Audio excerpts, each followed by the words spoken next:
This ride is on the luxury beast. That's right. I would say the main competitor for this is going to be the Tracer 9. I have rode that. Loved it. This is Inline 4 versus the CP3. Let's give her a quick startup. There is an absolute ton of electronics on this motorcycle. That is a cool gauge. But nice. I like the start. Oh, good. Inline 4 sound. Fan-freaking-tastic. Oh, yep. Ready for bags, ready for a top hatch. Definitely less condensed in this motorcycle. There's definitely more room. I am not able to flat foot. I am 5'10". Balls of the feet are on the ground, so it's not like it's uncomfortable or nerve-wracking or anything. Tons of electronics. That is freaking interesting. Look at that. Suspension is all electronically adjusted. That's freaking rad. Fully adjustable windscreen, obviously not on the fly, but that thing is monstrous. Oh yeah, haha, fudge, yeah. It's been a little while since we had some Inline 4 action, guys. I like it. You know, this almost sounds exactly like my 636, interestingly enough. So Inline 4, 1000 cc's. I'll put up the specs here so you guys can check it out. Every whiz bang possible on this bike. It is a little expensive. I would say, obviously, the direct comparison. Oh yeah. We're gonna do it, huh? All right, we got to test the front brake. Yeah, I definitely can say the brakes were great. I did not trigger the front ABS, which I love. To me, when you got to slam on brakes and you're triggering that ABS all the time, even when it's not necessarily needed, is super annoying to me. I didn't feel the rear trigger, but I was definitely more front than rear on that stop. Wow, okay, let's go ergos. Ergos are much better than the 650. The handlebars are just better designed. The seating position, that would be maybe a slight negative to me. I don't like seats that roll me forward, and I do feel that a little bit. It's not bad though. I don't see any reason to ride it in anything other than sport mode. There is a lot in this throttle though, guys, a lot. That's like a 1/4 inch turn. There's plenty of power in this bad boy. I don't like it. There's just something to say about Inline 4s, man. Whether it's a 600 or a liter bike, those engines, they're just so smooth. They sound so amazing. Like, there's no exhaust on this thing, and it just sounds freaking fantastic. I don't know what that means for fuel mileage, guys. It might be a little bit higher up there. I'll put that up here for you guys. General comfort of the motorcycle, this is, yeah, I could ride this all damn day long. This is the ticket for commuting, like the ultimate ticket for commuting. Comparing it to that 650, this is definitely more comfortable.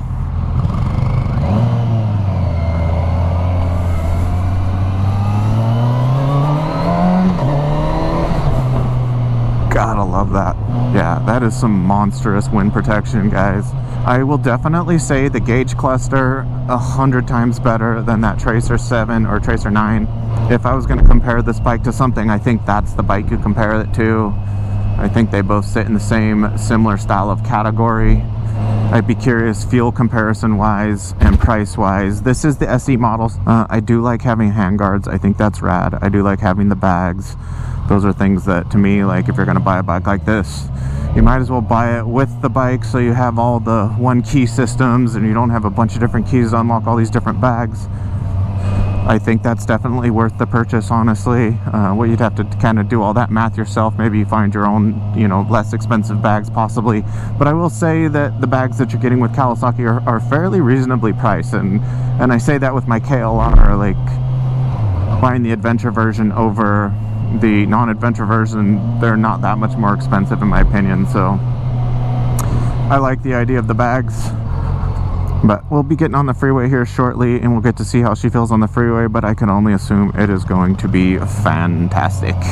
This is like perfect seating position, the perfect width in the tank, a absolute grip ton of power, and it is very smooth using it. Maybe a little bit, I mean, I could see on these kind of Where we're riding now, it's a little bit twitchy, but that's because we're in sport mode. If we probably toned her down, she would probably be a smoother throttle, because you know we've got drive-by-wire on here, which sometimes can be a little twitchy, but I don't feel it on this bike being that bad. It's really just kind of my riding. Feel of the drive-by-wire is nice. It's very responsive. Even with the small amount of movements in my wrist, it is very responsive. So, which is cool, because that drive-by-wire, as that's getting smoothed out over the years and becoming better and better, it's allowing us to have cool shiznit like quick shifter auto blippers, as this motorcycle does have a quick shifter / auto blipper. It also allows us to have stuff like cruise control without some aftermarket little cheesy method to have cruise control. It's just in the bike and very functional, and will turn off with all the brakes and the clutch depending on what you pull.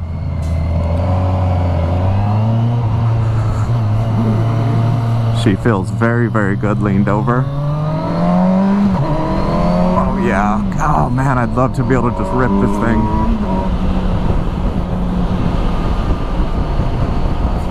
There is a grip ton of power in here, ladies and gentlemen. And look at this fourth gear humming up there at only 5,000 RPM, and you don't even feel a buzz there. But she is feeling freaking fantastic. This is ultimate luxury. Okay, here we go. 70 miles an hour, 6th gear, highway cruising, absolutely zero vibration. Not bad at all. This is truly, you ride this across country comfortably. I get it now. I totally understand now. I love that little 650 was awesome. I would totally take the Versys 650, but comparing the two, riding them different side by side, oh man, it's like it's night and day. They're both fantastic bikes, guys, and yeah, budget wise, this thing is crazy expensive. This thing has all the electronic suspension, all the little whiz bangs and goodies you can ask for on a motorcycle, and yeah, you're paying for those. But let's face it, if you're only gonna have one bike, this is not bad. Not bad at all.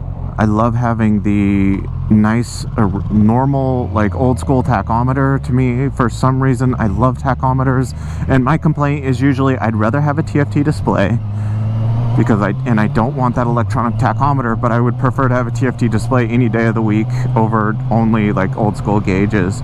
But getting both with this bike, that's rad. So now you have your actual tachometer and your TFT display with all the fixings you need. You've got your fuel, your gear select indicator, a big mile per gallon. Yeah, what more could you really ask for on here? This is freaking rad. Oh, and something I didn't talk about with even the Versys 650 is these motorcycles connect to your phone.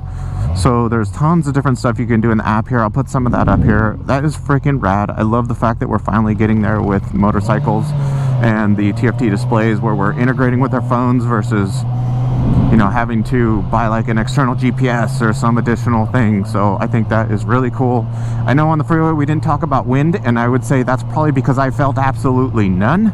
And so obviously the fairings are monstrous, and they are protecting my legs very well, and the hand guards are obviously doing their job, and the windscreen is a monster. This is the motorcycle you retire on right here, guys. I would say it's kind of hard to say whether I like this more than the Tracer 9. That Tracer 9 was, yeah, definitely one of my favorite looking and feeling motorcycles, and this is right there with it. I don't think you could go wrong. Either one that you want to go for, either one that you want to buy. These are both high-end commuting machines with all the bells and whistles. This is what I would call the retirement bike, guys. I'm getting one of these days for sure. So thanks again for watching, guys. I hope you enjoyed the video. I am absolutely enjoying the hell out of riding this motorcycle. Hell, both of them. They're both fantastic. It just depends on where you're at in your life, in my opinion. How much money do you want to pay on a bike, and what are you trying to do with it? Because if you want to commute, both of these are great options. So thanks again for watching, guys, and I'll see you guys next week. Peace.